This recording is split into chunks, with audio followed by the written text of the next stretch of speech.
It's nice to meet you. No. I don't know if being one of the last. You can't hear me, huh? I got a very big voice. Big what? Voice. Down. Well, voice and, whatever else. Anyway, yeah, John asked me to read here, and I'm assuming because I've performed before as an actor, but I've actually never read before, whether poetry or reading from a book. So I'll see if there's a difference. I know for myself as an actor, yeah, sometimes it's easier to get into a part than being yourself, just reading. But I'll see. And I wasn't sure also, I have written myself, but mainly scripts, TV, film, plays. Years ago, I did write some poetry. So I actually just arbitrarily chose. I like a lot of poets and different novels, so I didn't know what to choose. Very first thing I'm going to read, though, is from another reader here, and author, James Newman.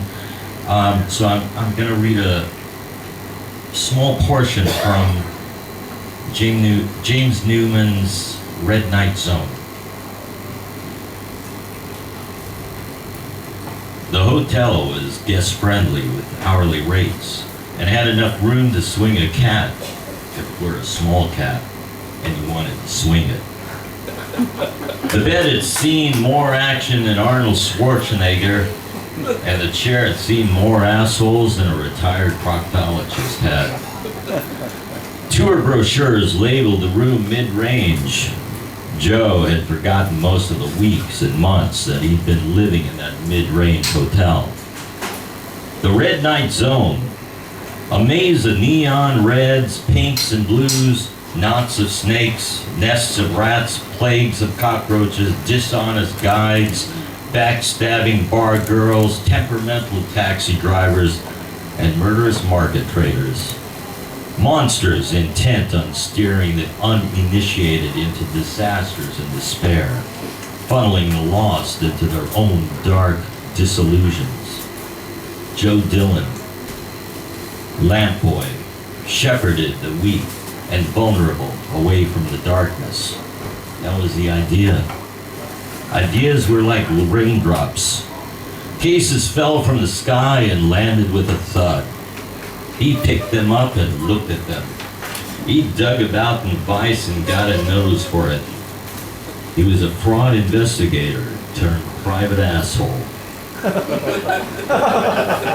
How much lower could you get? Fidelity, lack of, missing persons, balcony jumpers, piss artists, families of piss artists, and assholes looking for answers. For some, the answer was a $20 hooker. For some, it was chicken fried rice, and for others, it was a temple on top of a mountain, a prayer mat, and a yoga routine. Some like the cockroaches, meat on a stick, cold cans of coffee, raw sewage, broken sidewalks, and tantric meditation. Sometimes the answer was a small, hot room and 4 blank walls with a bottle of pills and a pint of tiger sweat. For some, the answer was simple. Jump. They were all looking for answers in a city where there weren't any, just a new stack of questions. Questions such as, what was she doing in his bed? Monica, naked, in his bed. One hand rubbing her mascara-smeared eyelids, and the other hand stroking her hair. Last night she lit up the city like a perfect disaster. She stole hearts, dug graves, danced as if it was the last time at all. Skin smooth and brown like a copperhead, the kind of nose that girls bought in back alleys from unlicensed surgeons with shaky hands and shady degrees. A nose was cheap in the city, the same price as a good Italian meal or return flight to one of the islands. The kind of legs that couldn't be bought. Long. Perfect. Her hair was a beehive at night, but in the morning, it was a crime scene.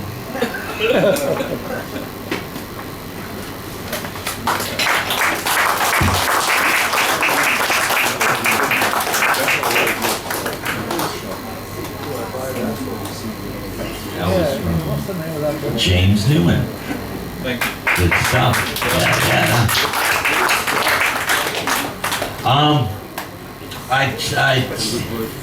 I've written poetry myself years and years, decades ago, and not so much anymore. But I love poetry and couldn't decide what to pick. So actually, I just picked things that connected right in the second with me. So the next two poems actually are from Charles Bukowski.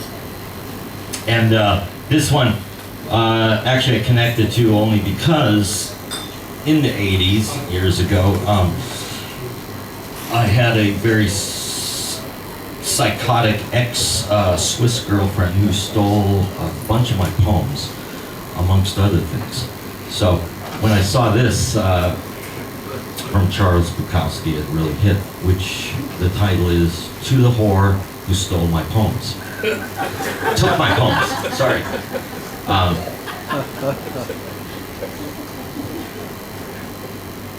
Some say we keep personal remorse from the poem, stay abstract. And there is some reason in this, but Jesus. 12 poems gone, and I don't keep carbons, and you have my paintings too, my best ones. It's stifling. Are you trying to crush me out like the rest of them? Why didn't you take my money? They usually do from the sleeping, drunken, pants sick in the corner.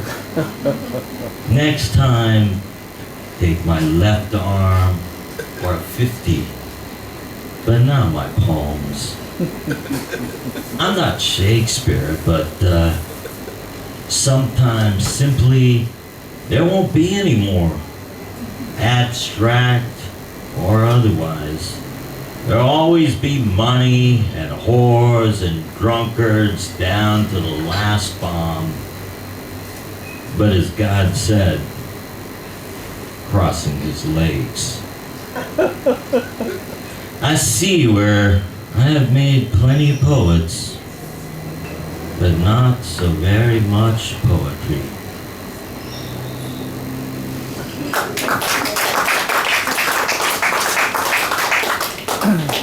And one more from Charles Bukowski. Well, he's just kind of connecting as it is general to big cities. Bangkok, one of them. It's titled Big Night on the Town. Drunk on the streets of some city. It's night. You're lost. Where's your room? You enter a bar to find yourself. Order scotch and water. Damp bars, sloppy wet. It soaks part of one of your shirt sleeves. It's a clip joint. Scotch is weak. You order a bottle of beer. Madam Death walks up to you wearing a dress. She sits down. You buy her beer. She stinks of swamps, presses a leg against you. The bartender sneers. He's got him worried. He doesn't know if you're a cop, a killer, a madman, or an idiot. You ask for a vodka, you pour the vodka into the top of the beer bottle. It's 1 a.m. You're in a dead cow world. You ask her how much for head, drinking everything down. Tastes like machine oil. You leave Madam Death there, you leave the sneering bartender there. You have remembered where your room is, the room with the full bottle of wine on the dresser, the room with the dance of the roaches, perfection in the star turd, where love died laughing.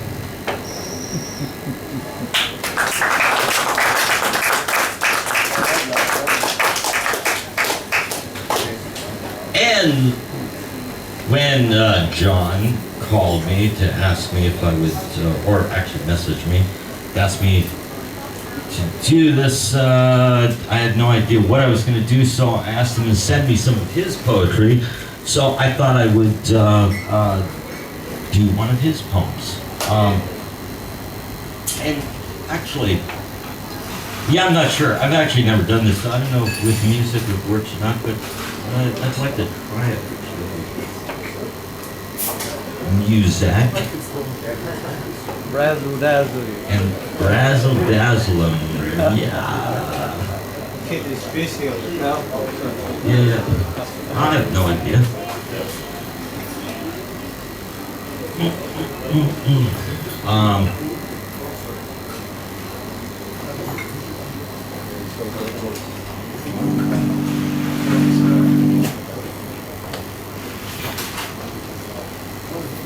And the poem by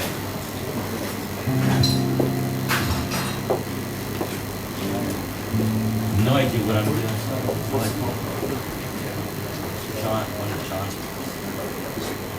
John. We'll just see. Conversation. Yeah, this is by John Gartland, and it's called Circumstantial Evidence.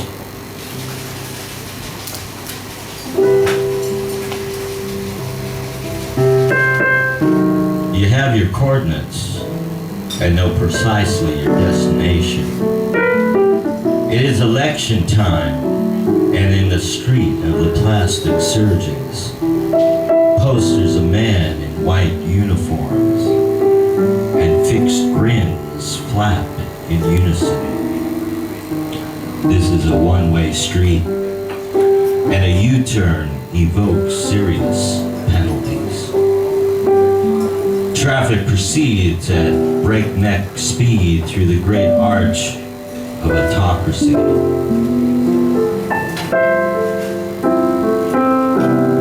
By the pantheon of patriarchs, diseased birds slumber on the frozen plumes of bronze headgear, mildew eating at ceremonial swords. Stay in the lane. The great highway of charlatans is multi-lane, crowded at all hours, and will bring you invariably to Hypocrisy Monument, where all roads meet one way. Vendors swarm with incense sticks, crystal meth and dreams, gold leaf to flatter a glowering idol at the revered corner of errors, a bottleneck. As many pilgrims buy merit from the four-faced God here, dead slow as beggars kneel in the road, abandoned to divine protection. Proceed by the Grand Plaza of pointless purchases and slow down for heavy traffic at Narcissus Mall, street of 6 names for your inferior. You must pass through the groveling gate, temple of the abject loop.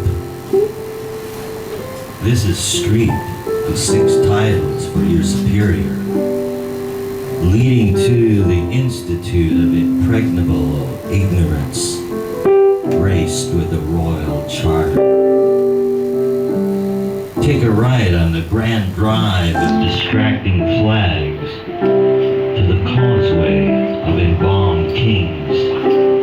Go forward to the mall of the eternal flame.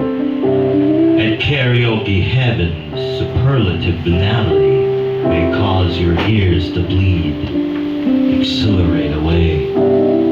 Proceed. Traffic circles perpetually round the Academy of Harlots, whores, constantly renewed. Wind silk around the sacred trees, disrobe, and leave a Mekong to appease priapic spirits. You must drive through the emporium of envy and unsatisfied desires. Bypass the chaotic terminus of transsexuals for denial drive. Speed on past Guess What Buddhist theme park. En route for Meth Mall, where it is always rush hour and the men at Jamaica corner sell oblivion in small packs to foreigners who are ransomed by the tourist police. Near the fountain of corrupted thought, past beggar children fishing for coins and fever in the catfish dark of drains. At last, you are near your destination, on a street of fortune tellers. Here, gamblers with their cards and severed fingers, taking pains to keep their face white and uncompromised, play endlessly and disregard their loss. Your tinted windows let you pass unrecognized. This dusty cul-de-sac is yours. Abandoned lottery tickets blow across the nameless street and withered wreaths are strewn about. Some broken idol's feet. It is election time. New posters of the white and smiling uniforms wallpaper every space. This final cul-de-sac is yours. Self-hatred and the breath of street dogs foul upon your face.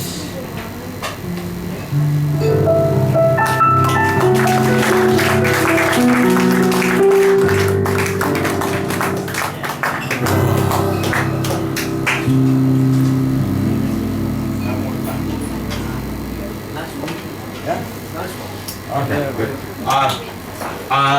Let's see. But depending on time. Well, I'm gonna do, 2. So John, sorry to interrupt, I couldn't hear what you were saying. Can we squeeze Chester in, and if there's any time after that, we'll bring you back to give some material. Definitely. Okay, great. Thank you.